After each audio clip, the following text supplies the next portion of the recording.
This is a bit different. Thought we'd try some four-wheeled variety. Why not? It's winter time.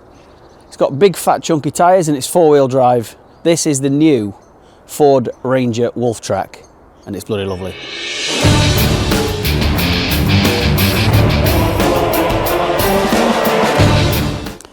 There's actually 6 special edition models within this Ranger range. Over the XLT, you've got the Wolftrak, the Limited, then the Wildtrak, then the Stormtrak, then the MSRT, finishing off with the Raptor. 17-inch black alloys, wrapped in Pirelli Scorpion all-terrain tyres. They look cool as well. Got the sports bar with the rear brake light and also LED lights inside for when you're loading at night. It's got these cool hooks as well for strapping your stuff down. Just got the projector beam headlights, being this model. The more luxurious models have the LEDs. Front fog lights, matte black exterior parts, including mirrors, side steps, front grille, rear bumper with step, has a tough bed spraying liner,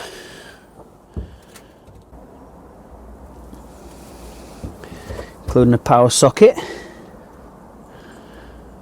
has all these tie down hooks with a payload of 500 kilos.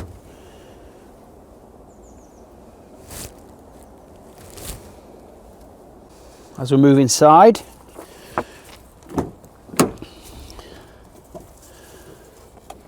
see it has the nice leather steering wheel, leather gear shift knob, TFT screen including sat nav. This particular model just has the cloth seats, whereas the higher end have stitched leather. Tons of room in the back, and I like this as well, which is really cool. It's got an AC 230 volt 3-pin plug there, as well as your 12 volt plug. Isofix points.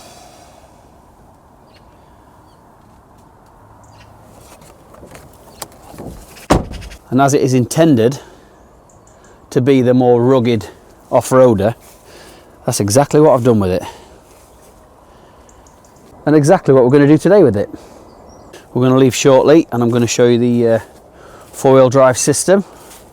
Also has switchable four-wheel drive high, two-wheel drive high, and then four-wheel drive low box. But it also has, as you can see there, hill descent control, rear differential lock, traction control, and then auto start stop. Being able to switch your diff lock on with just a press of a button is really cool. And also being able to switch between 4 and 2, high and low, just on a toggle switch. I'll be turning the diff lock on to get out of here because I don't want to rip my garden to pieces. Let's have a look under the bonnet.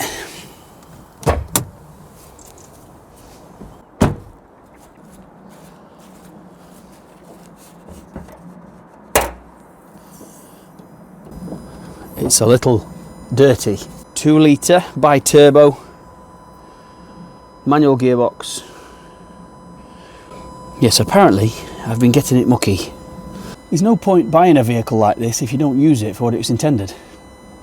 Tons of power. We've got 400 newton meters of torque, 170 brake horsepower. As I said, it's got a manual 6-speed box, cruise control, lane assist, start-stop function, rear parking sensors, sadly none on the front on this model. Although it does have collision assist and speed limit, speed sign recognition, but this truck will pretty much go anywhere. So like I say, you've got your high box 4 and 2, and you've got your low box 4-wheel drive. For those that don't know, that will pretty much pull a house down. It will go up any incline. You don't need to touch your pedals or anything. You just basically stick it in low box, stick it in second gear, take your feet off the pedals, and it will drive itself at a real slow crawling speed. The cat's just taking a shit in my garden. Yeah, he's not even bothered. Anyway, enough of this, let's go and take it for a drive. Hopefully get out of my garden without ripping it to pieces. I'm pretty sure with the diff lock switched on and in 4-wheel drive, it's going to sail up here like it's on the motorway.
It's nice being able to do a review from the warmth of a cockpit.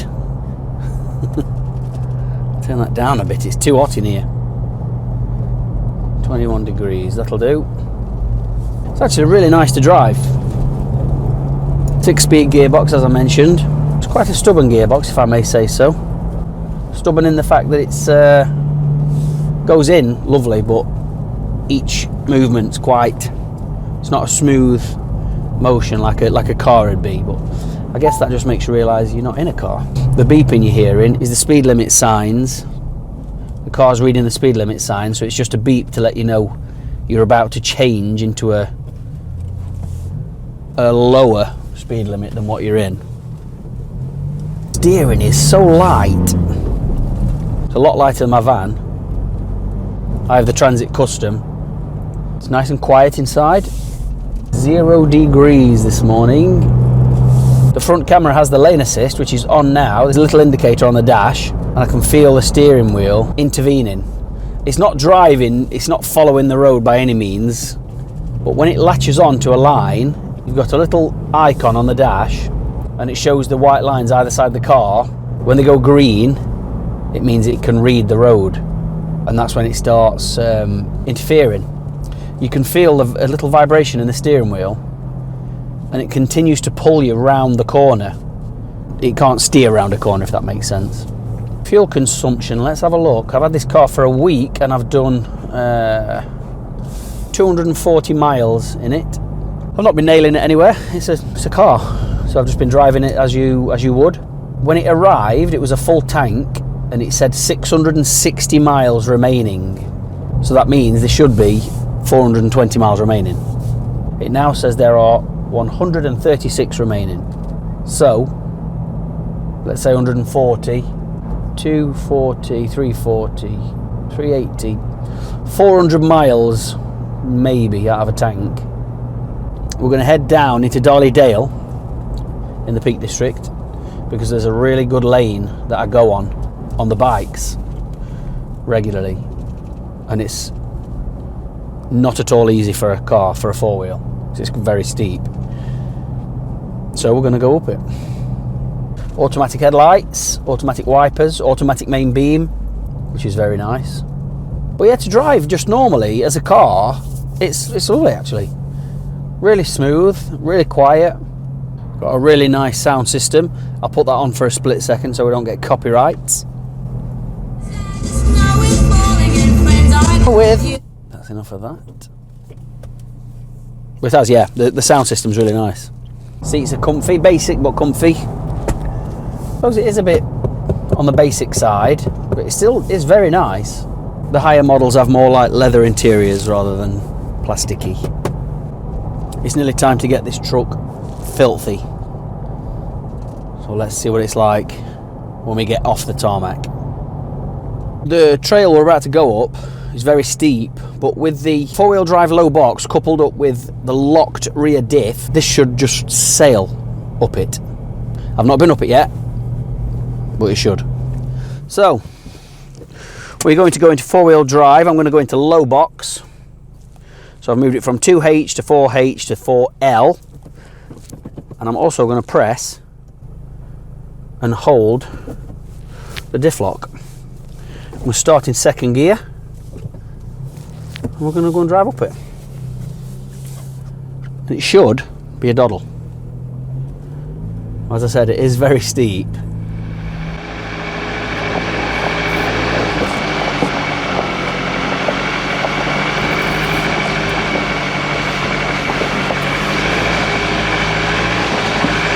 I've not been up here in a truck, in a four-wheel drive car for a long time. I used to own a heavily modified Toyota Hilux Surf. It was lifted 10-inch. So it had massive tyre, small wheels. It had a suspension lift and a body lift. So it was a beast, and that went anywhere. But of course, that was an old motor and didn't have the technology that this one has. So this is literally just to press a button and let it do its thing. So this really should be so much better than that in capability, and this is essentially just straight from the factory. Press a couple of buttons, off you go. It's got all-terrain tyres, Pirelli Scorpion all-terrain tyres. I mean, this now is very steep. It won't come across on the camera, and it's not slipped one time yet. So we're in four-wheel drive low box. So if I just put this in first now and took my feet off the pedals, it would carry on driving. This is just not even one bit of an issue. And this is very, very steep. Oh dear, there's a massive rock there. That's not going to be good. I'm going to have to try and dodge that.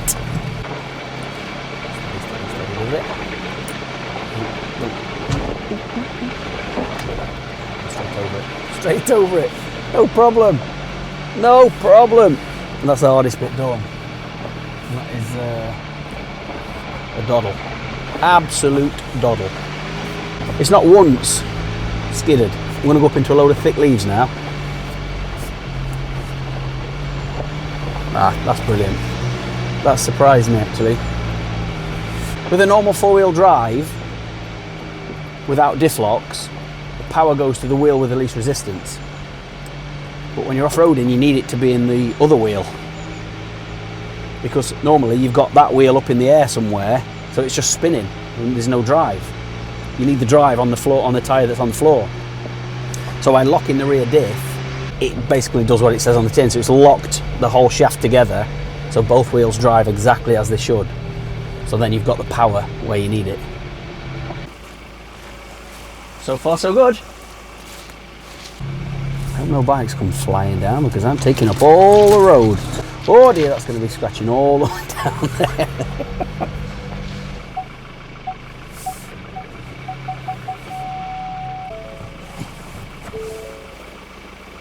What a beautiful way to spend your day. And what a great looking truck that is.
Just to quickly show you what we just drove up, this is purely down to diff lock.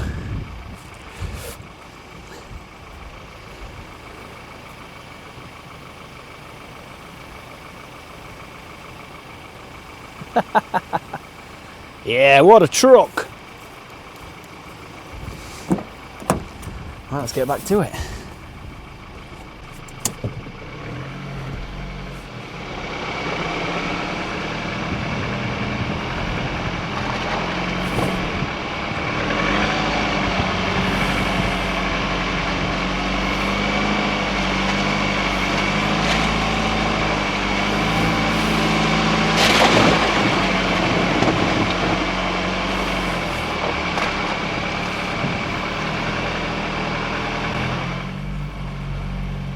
Good lad.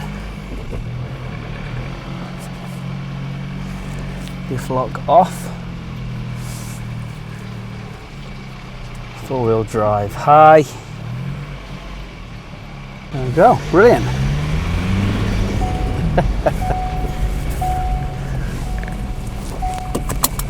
Excuse for a bit of muck here. Sorry camera, on the front.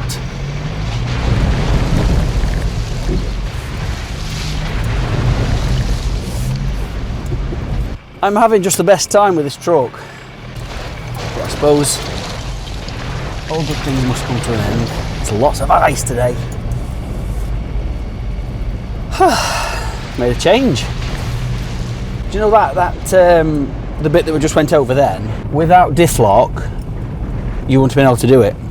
Again, power's going to go to the wheels with the least resistance. So as soon as it wants to slip, it's just going to slip, and then you're going to be stranded. But being able to press that button and lock your diff, that just drove up over that like it was nothing. This truck on the road, including VAT, is just under 36,000. And as I said, this is classed as a commercial vehicle, so if you're buying it for work, it goes against your tax. Perfect for countryside driving. And they look bloody great. I think the grey colour's stunning as well. In fact, I've had quite a few compliments about that.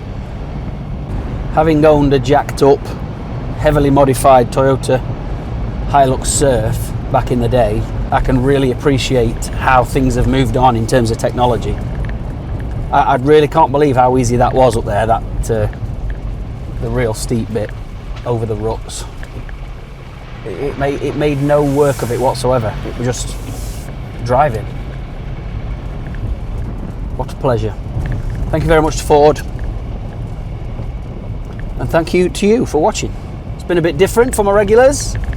Hope you've enjoyed it.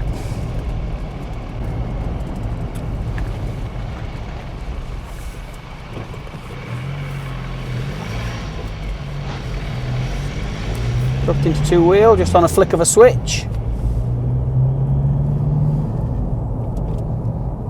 Good to go. Back in 2-wheel drive. As easy as that. No clunking, no mechanical noise hearing it do so. Right, it's time to go and get it cleaned, because it is ditched. Can't very well send it back like this. I've been Richa Vida. Thank you very much for watching and spending your time watching me dicking about in this Ford Ranger Wolftrak. Stick us a thumbs up if you've enjoyed it, and don't forget to subscribe.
That is the Wolftrak.